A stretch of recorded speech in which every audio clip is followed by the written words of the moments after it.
Hi everyone, Radhe Radhe. In this video, we're going to be doing Canto 1, Chapter 3.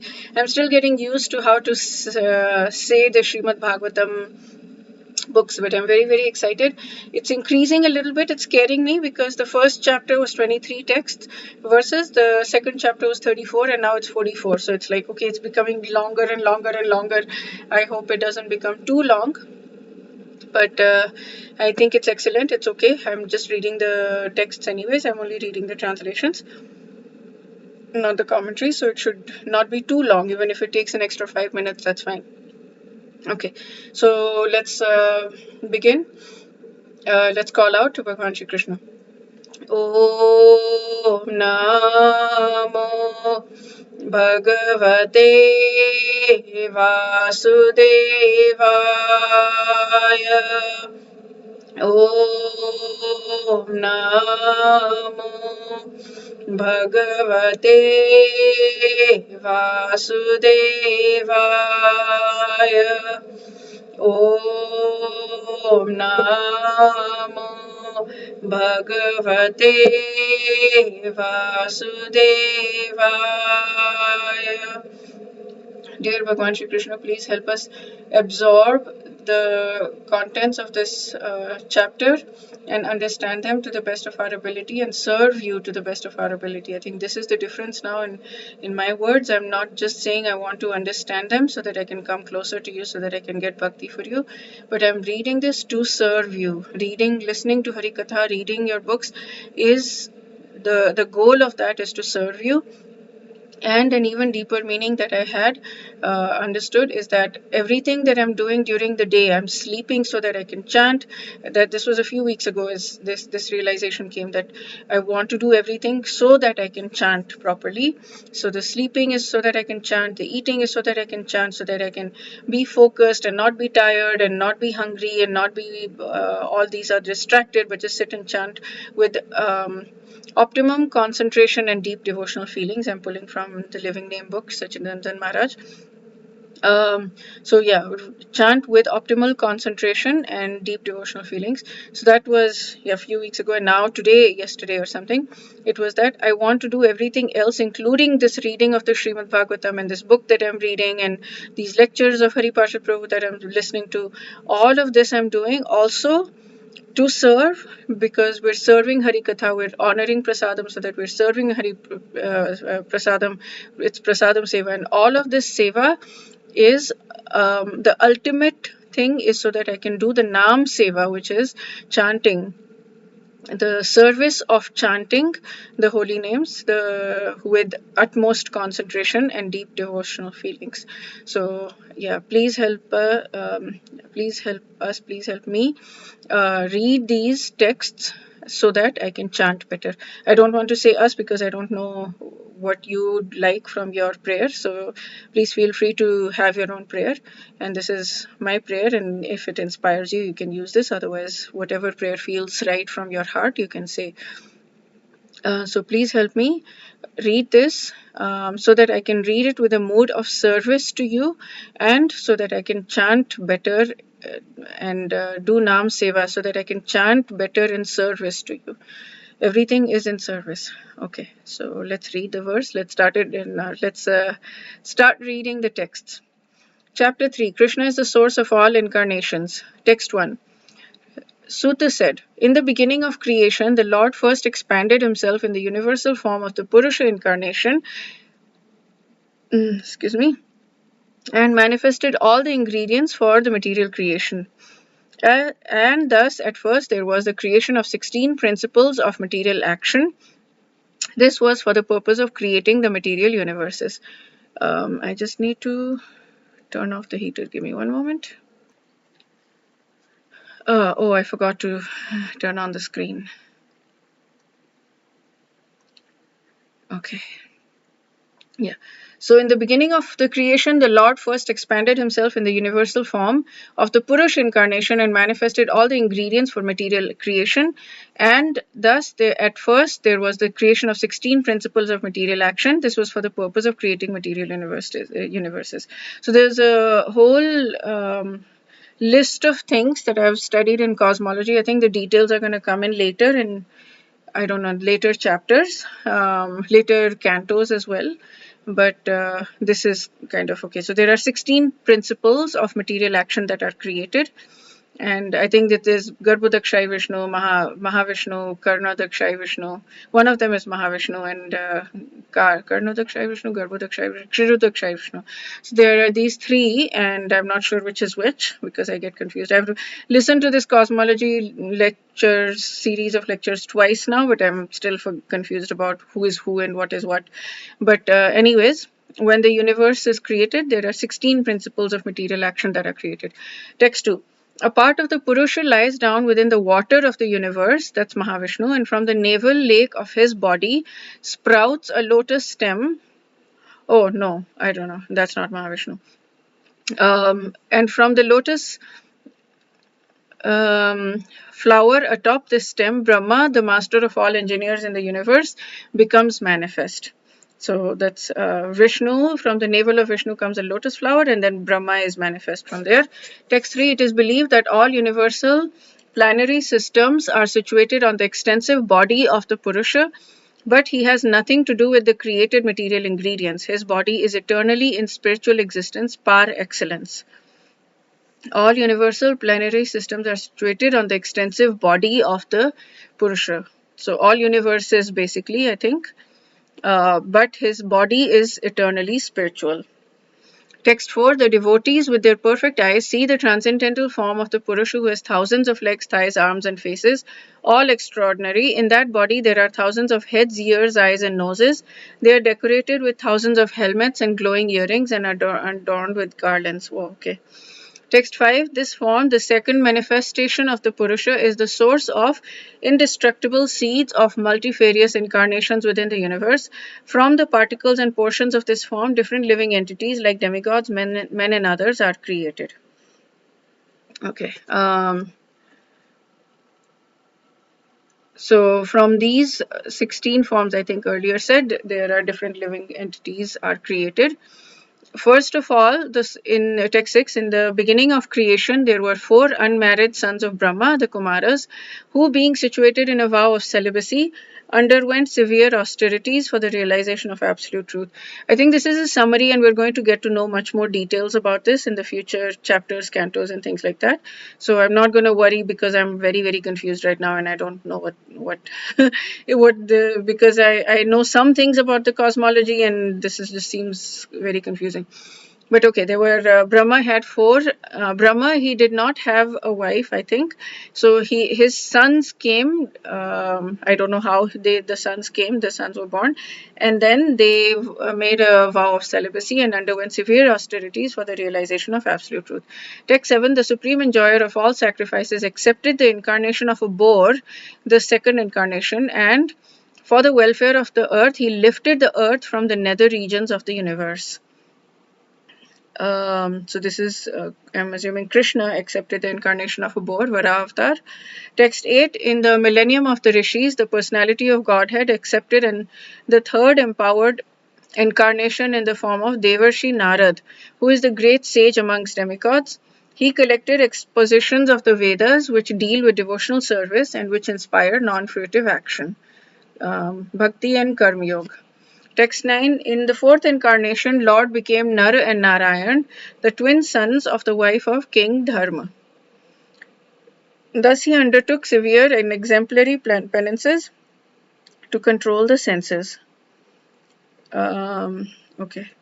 I am very, very confused about Narayan being, Narayan is in the spiritual world, and why would there be a 4th incarnation in the material world of Nar and Narayan? Nar and Narayan are the twin sons of the wife of King Dharma. Okay, not Narayan, the Vishnu Narayan. Okay. Text 10, the 5th incarnation, named Lord Kapila, is the foremost amongst perfected beings. He gave an exposition of creative elements and metaphysics to Asuri Brahman, for in due course of time this knowledge has been lost.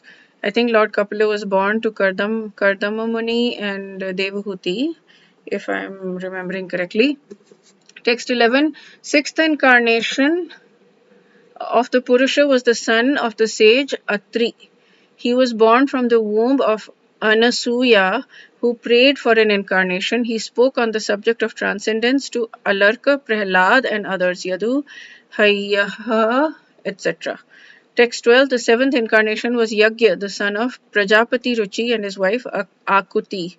He controlled the period during the change of Swambhuva Manu and was assisted by demigods such as his son Yama. Text 13. The eighth incarnation was King Rishabh, the son of King Nabhi and his wife Meru Devi. In this incarnation, the Lord showed the path of perfection, which is followed by those who have fully controlled their senses and who are honored by all orders of life. Text 14. O Brahmanas, in the ninth incarnation, the Lord, prayed for by the sages, accepted the body of a king, Prithu, who cultivated the land to yield various produce, and for that reason the earth was beautiful and attractive.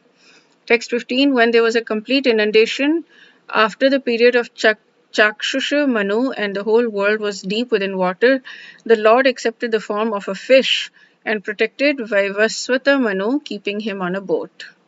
Text 16. The 11th incarnation of Lord took the form of a tortoise whose shell served as a pivot for the Mandarachala hill, which was being used as a churning rod by theists and atheists of the universe. This is all going over my head. I have no understanding of any of this stuff, so I'm just reading it and just getting some, the initial thing that there are all these incarnations and all these things happen, just like it's very, very high level, and I'm just understanding very high level, or not understanding really, but like reading high level and getting the picture that something happened.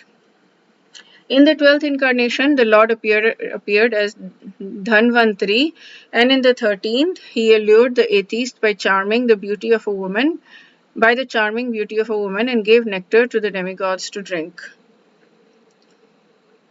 Text 18. In the 14th incarnation, the Lord appeared as Narsimha and bifurcated the strong body of the atheist Hiranyakashipu with his nails, just as a carpenter pierces cane. So this is 14th incarnation Narsimha. Text 19. In the 15th incarnation, the Lord assumed the form of a dwarf Brahmana, Vamana, and visited the arena of sacrifice arranged by Maharaj Bali. Although at heart he was willing to regain the kingdom of the three planetary systems, he simply asked for a donation of 3 steps of land. Yep. That pastime I have some idea of. Text 20. In the 16th incarnation of the Godhead, the Lord as Bhrigupati annihilated the administrative class Kshatriyas 21 times, being angry with them because of their rebellion against the Brahmanas, the intelligent class.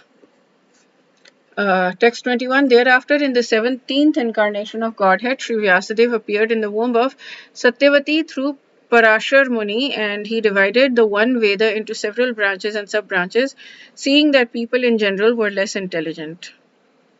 So this was Vyasadeva is the 17th incarnation. Text 22. In the 18th incarnation, Lord appeared as King Ram. Oh, that's a 22nd incarnation. In order to perform some pleasing work for the demigods, he exhibited superhuman powers by controlling the Indian Ocean and then killing the atheist King Ravan, who was on the other side of the sea. I thought King Ravan was a great devotee. I'm so confused now. Text 23. In the 19th and 20th incarnations, the Lord advented himself as Lord Balram and Lord Krishna. Achha, that's the 23rd thing. In the family of Vishnu, the Yadu dynasty. And so the Lord advented himself. He's not saying that incarnated here. He's saying he advented himself. That's the important part here. And by doing so, he removed the burden of the world. Yay. Text 24. Yay, Krishna Bhagwan ki jai.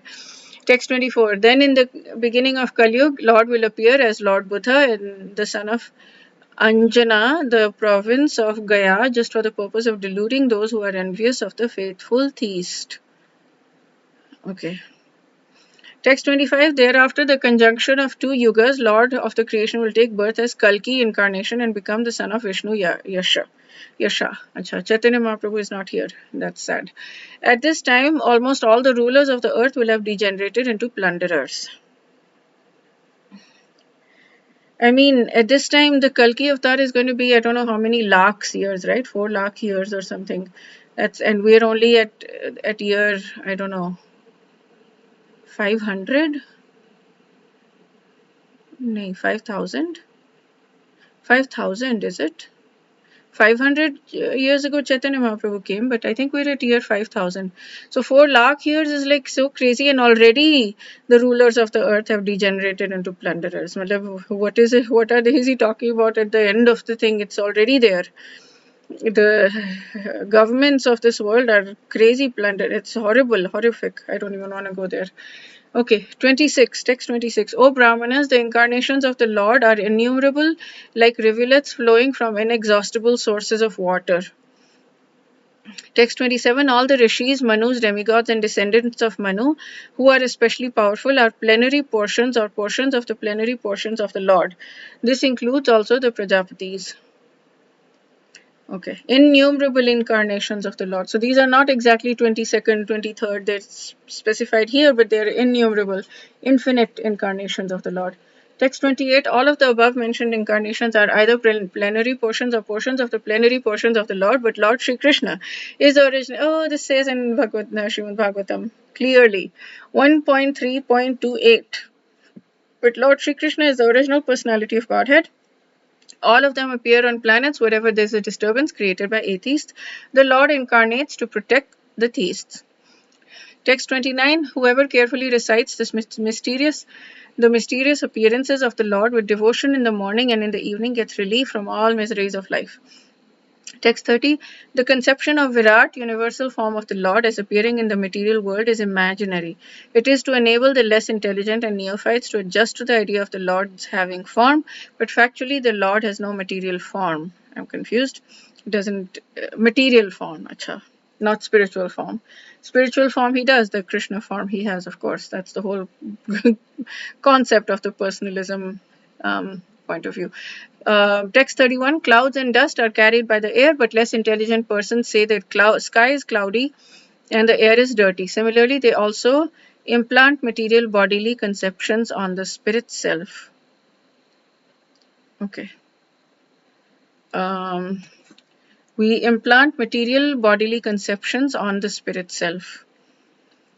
Text 32. Beyond this gross conception of form is another subtle conception of form, which is without formal shape and is unseen, unheard, and unmanifest. The living being has his form beyond this subtlety, otherwise he could not have repeated births. So we have a subtle body that travels with us through the different lifetimes, through our different lifetimes. I think that's what he's saying. Text 33. Whenever a person experiences by self-realization that both the gross and subtle bodies have nothing to do with the pure self, at that time he sees himself as well as the Lord. So self-realization happens when we realize that the subtle bodies and the gross body have nothing to do with our soul. Our soul is separate from the gross body and subtle body. And I think this is where the 5 koshas come into place. There's Annamaya kosha, which is the outer body. And when we're saying I'm hungry and all that, I think that comes from there. And then there's Pranamaya kosha, which is the life air. So when you say I'm tired, it's actually the Pranamaya kosha, which is tired. And then there is something, and then the Vijnanmaya kosha is when we're identifying with our intellect, and then there is Anandamaya kosha, which is the soul, I think. So anything that's not the soul, everything beyond that is all of this subtle body. If I understand this correctly. Okay. Text 34. If the illusory energy subsides and the living entity becomes fully enriched with knowledge by the grace of the Lord, then he becomes at once enlightened with self-realization, thus becomes situated in his own glory. So illusory energy Maya subsides and living entity becomes fully enriched with knowledge. How? By the grace of the Lord. That's the only way we can do it. We do not have the strength to break the bonds of Maya. We absolutely do not have the strength. But Krishna, who is Chittahari, can do it. Text 35. Thus learned men describe the words and activities of the unborn and inactive, which is undiscoverable even in Vedic literatures. He is the Lord of the heart. Text 36. The Lord whose activities are always spotless, is the master of the six senses and is fully omnipotent with six opulences. He creates the manifested universes, maintains them, and annihilates them without being in the least affected. He is within every living being and is always independent. So the Lord is a master of the six senses, not the five senses, the six senses. I'm not sure what the sixth one is. And he has six opulences, I think. Unlimited, he's unlimited wealth, unlimited beauty, unlimited power, I think, something, strength, something like that.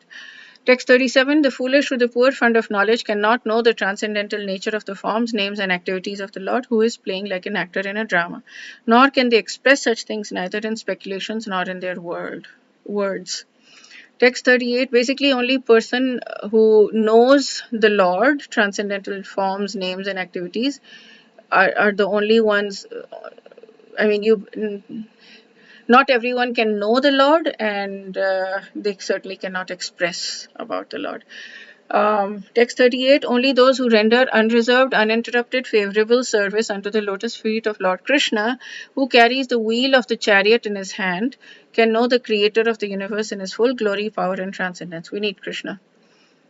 Only by making, text 39, only by making such inquiries in this world can one be successful and perfectly cognizant, for such inquiries invoke transcendental ecstatic love unto God. So only when we are making inquiries with a diligent heart, diligent mind, then we can learn. Who is the proprietor of all universes and guarantee 100% immunity from the deathful repetition, birth and death. 100% immunity. Ha, wow. We're not looking for that though. We're looking for bhakti, pure bhakti, service. Text 40. This is Srimad Bhagavatam. This Srimad Bhagavatam is the literary incarnation of God and is compiled by Sri Vyasadeva, incarnation of God. It is meant for the ultimate good of all people, and it is all successful, all blissful, and all perfect. Text 41. Sri Vyasadeva delivered it to his son, who is the most respected among self-realized, after extracting the cream of all Vedic literatures and histories of the universe. So Vyasadeva delivered it to his son, who is Shukdev Goswami, who is the parrot Shuka, Radharani's parrot Shuka. So he was born fully self-realized. He didn't lose he wasn't covered with Maya when he came to the world. Text 42, Shukdev Goswami, the son of Vyasadeva, in his turn delivered the Bhagavatam to the great emperor Parikshit, who sat surrounded by sages on the banks of the Ganga, awaiting death without taking food or drink. King Parikshit was cursed by a Muni because of some things. That's a long story. And Shukdev Goswami, Vyasadeva wrote the Bhagavatam, but Shukdev Goswami was the one who delivered it, who spoke it to King Parikshit. Text 43, this Bhagavad Puran is as brilliant as the sun, and it has arisen just after the departure of Lord Krishna to his own abode. Lord Krishna was, Parikshit's Parikshit's grandfather was Arjun, who is, of course, Lord Krishna's friend. To his own abode, accompanied by religion and knowledge, etc. Persons who have lost their vision due to the dense darkness of ignorance in the age of Kali shall get light from this Puran. Text 44, O learned Brahmins, when Shukdev Goswami recited Bhagavatam there, in the presence of Emperor Parikshit, I heard him with rapt attention, and thus by his mercy, I learned the Bhagavatam from that great and powerful sage.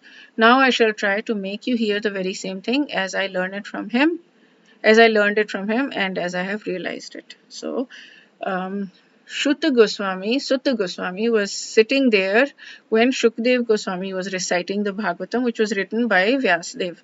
So, and now Sutta Goswami is reciting it. Okay, so that's it for this chapter, for this video. Wish you a day filled with lots of spiritual growth, lots of bhakti, lots of renunciation, lots of austerities, lots of yuktahara viharasya, lots of the nectar of instruction first, this thing. So the ability to control the six urges, and yeah, lots of ensuing bhakti from all of that, lots of service in for Bhagwan Shri Krishna. Radhe Radhe.